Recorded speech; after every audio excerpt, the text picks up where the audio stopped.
every 4 years, you get to watch the World Cup. Every 4 years, there's a presidential election. Every 4 years, you get to celebrate leap year? What the hell kind of scam day is leap year? And I'll tell you what kind of scam day it was. Gregorian, the guy who our whole calendar's based off of, he did a whole ton of work on figuring out what a year was. And then at the end, he just realized, like, oh my God, yeah, I forgot like a 0.3 on some of these things. And his assistant was like, well, what do you want to do? You want to redo it? He's like, I'm not redoing that whole freaking thing. Let's just, all right, how much are we off by? If we just take it and run it out for a year, how much are we off by? Like a day. All right, every 4 years, we'll just add a day.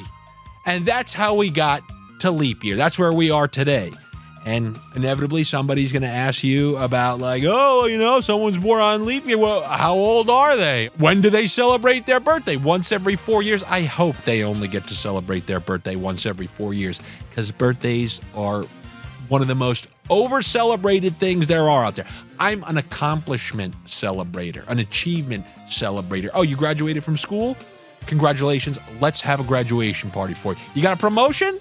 You deserve it. You worked hard. Let's go out for your promotion party. But the birthday, as somebody once told me, oh, congrats, you've survived another year. That's what a birthday party is.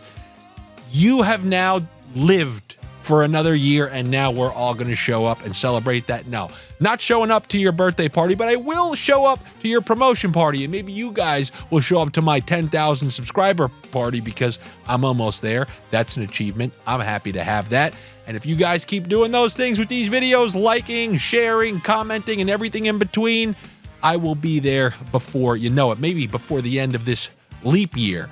Anyway, it is Thursday, leap year and all, and if it's a Thursday in the NHL, there's obviously a relatively big slate that we have to kind of look at. I have a pretty good amount of regular guy picks, some Dan picks, whether you want to call them pizzeria picks, Dan picks, regular guy picks, 9 to 5 picks, Chase debit card picks, MacBook Pro picks, poster of Britney Spears in a 90s bedroom picks, whatever it may be, I got some regular ones for you. I'm going to start right down the pipe.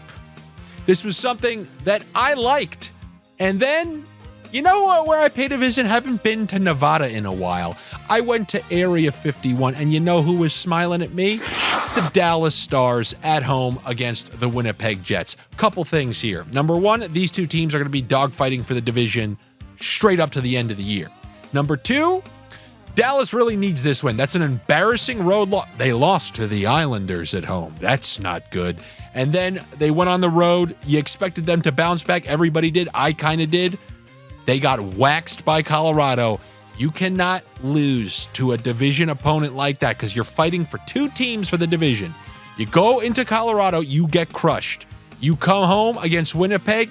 This is a game you have to take care of, and I think they will. I'm going to take the Dallas Stars at home against the Winnipeg Jets, along with those fine folks over at Area 51 who co-signed this sniff. But most importantly for me, Winnipeg, since that initial run of holding everyone to 2.5 or fewer ended, and they started conceding a little bit more, they've been way more vulnerable on the road. I think they've been on a little homestand right now. Last time we saw them on the road, they were in overtime against Chicago.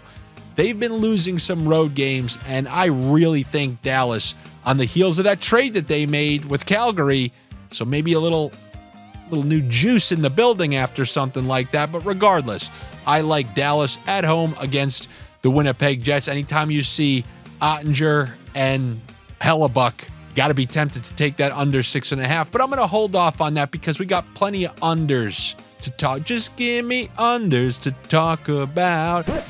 I left off a couple nights ago saying it's been over a month. It's more than a month. We're approaching a month and a half of the Florida Panthers holding their opponents to 2.5 or fewer. So under 2.5. The same streak that we just mentioned about Winnipeg that lasted, 2 months? Florida's in the midst of that. Last two games, I guess you can call it a little squirrely. They gave up 2 to Washington at home, 2 to Buffalo at home. Got another bottom team coming in from the East in Montreal. The only not so nice thing about it is the price isn't so great, but it is worth mentioning. I mentioned it last video. I'll mention it again this video. I'm betting on this until I lose. They've won, well, I mean, I don't even know how many straight games now. Is it like 14, 15 straight games? So when I lose, you guys know my philosophy. I tip my cap and say thank you for that run. One from the other night, one against Washington. All right, if the Canadiens want to score 3, go ahead. I'm going to take the Panthers under 2.5.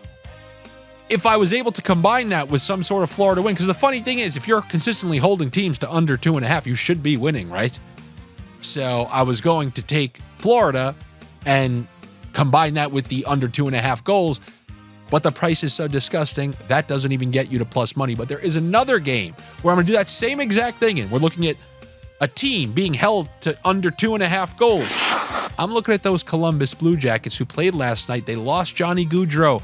Something tells me 24 hours after taking a shot like that, it ain't going to feel so great.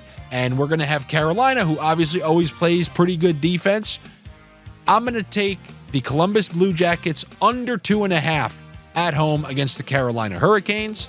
Would be nice to see if Kochetkov was playing, but then again, they've been holding teams under regardless. They just held Minnesota, who's been scoring to under 2.5 in their last game. So if they can go into Columbus and do that again on the second half of a back-to-back for Columbus, that would be quite nice, especially when we take that and we combine it with the Carolina regulation win. So a regulation bet, under 2.5 goals for Columbus, and a 3-way regulation win for the Carolina Hurricanes. That will get you them at plus money. And then I obviously don't mind Carolina and under 7.5 as well. But I do like the under on 2.5 goals for both of those two teams. And if you're tired of unders, I got one more for you. And it's not even a regular, it's a don't you know, bump it up. It's been a while since we had to bump it up. And if you're a new watcher, you're a Westworld searcher, haven't used that term in a while. What's a Westworld searcher? It's somebody, I don't know, you like hockey, so you said there's a lot of games tonight, I'm going to go into YouTube and search NHL bets. Like if you were programmed by the creators at Westworld and they had to create somebody who was looking for NHL bets, what would they search? NHL bets. And you click the first face, which was most likely mine. It usually is every single day. Thank you very much for that. And you found this video. A bump it up under is when an under is less than 6.5. They set it at 6.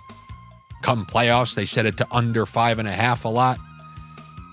But what we do is we're going to take the alt under. We're going to take the 6.5. And why is that? Because many of these games in the third period are 3-2. So in the event that an empty netter goes in, I want to hold that team to under 6.5. Anyway, the bump it up under 6.5 in the Vegas Golden Knights Boston Bruins game. Vegas, they're playing without Eichel, without Stone. You know they're taking that defensive approach. They were able to score some extra goals against Toronto. Toronto was on the West Coast. They came home. It's their first game back. They lost to Vegas. Boston on the West Coast came home. This is their first game back. The Boston Bruins, I believe, have just played 8 games, 7 of which have went to overtime. So you want to know what that tells me? A team who's been on the West Coast a while. They're playing a team who just beat up a team who was on the West Coast for a while. That team has gone to overtime in every single game, so even if they show up, they're not pulling away from anybody. That, to me, smells like Vegas plus 1.5. But what lessons have you learned if you're not an absolute donkey? Because I've said it for 2 years now. You never combine a plus 1.5 and an under 6.5. And now you're going to, why? I did that the other day and it was good. Okay, so it's a plus 1.5. So if they lose by 1, then you win that bet. Okay, but you took the under 6.5. Name me a score that uses all 6 goals of that under 6.5 where you cover by 1, where you use that plus 1.5. They lose by 1 and all 6 goals are used. I'm waiting. Yeah, you're going to keep thinking for a while. My guess is you don't know math. You never had your car. But if you're going to take the plus 1.5 and you need to combine it with a total, you either do the under 7.5 or the under 5.5. Because the 7.5, you can clear that 4-3. And the 5.5, which will obviously give you much better odds, you will clear a 3-2. So if you're going to combine, that's what you should do. Don't combine it with the under 6.5. In the event that it is 6. I actually am okay with it then. Because, look, I would prefer 5.5, but if you're forced to take 6 on a plus 1.5, at least it's not a full weight. You're wasting a half goal, which I guess I can live with to some extent. So I like the under 6.5 there. That's an assortment of unders. I'm sure you want to hear over. You want to hear an over? I see Buffalo. I see Tampa. That to me looks like somewhat of an over mix. You have Tampa going back home. You guys know I really like how they play on their own home ice. Tough loss against Philadelphia, and they're home against Buffalo. Buffalo, interestingly enough, haven't been involved in too many ruckus games. I saw that Skinner should be coming back in this one. You factor that in, Tampa kind of needing a win. This one kind of smells like it's going to be high scoring to me, which is why I also like Nikita Kucherov over 1.5 points. I saw it at around even. Some sites might even give it to you at plus money. You got to like that in a game against the Buffalo Sabres. I mean, we know how the Sabres play defense, and the beautiful thing about Kucherov, the team is aware that he is in that race. Hart Trophy, Art Ross, everything. So every single empty net situation they've been in, whether they're down 1, 2, Kucherov's on the ice, and he's raking up empty net points. So if this game, if they're up by 1 or they're up by 2, he's almost guaranteed a free point. In my opinion, especially if you think they're going to win, any game where the Lightning, you think they're going to win, if Kucherov has 1 point in the third, they're going to do everything they can to get him that second point, and I really do like that. So bunch of things working for us here. I like how the Lightning play at home. They really need a win. They're favored in this game. It's a team like Buffalo, doesn't play a ton of defense. Kucherov's filthy, and there can be a potential free point on the empty netter. So I'll take the over 1.5 points for Nikita Kucherov. And then lastly, I'm going to take a look at that Chicago Blackhawks Colorado Avalanche game. What I noticed with the Avalanche is they were obviously flying the other night, but most importantly, they got Lehkonen playing with McKinnon and Rantanen, and when that line is put together and they're feeling it, the points always seem to flow. Now, the grace period for Lehkonen is over. I tell you guys many times about the grace period where there's a couple of games where they'll give you Lehkonen at a good price. Well, that's over. After that destruction the other night, his point went from like minus 110 all the way up to like minus 140 or minus 150 in this game. So I'm going to take Lehkonen for an assist at like plus 140. You're playing with McKinnon and Rantanen. He's on the top power play. Weirdly enough, Chicago's actually playing okay defense at home. But when you're talking about McKinnon and Rantanen, you're talking about the elite of the elite. You're not even talking about like DeBrincat with Larkin and whatnot. This is the best of the best. So if I can get a trickle-down assist for Lehkonen at plus 140, I'm obviously going to take that. And that's what I got for you here on Leap Year, February 29th.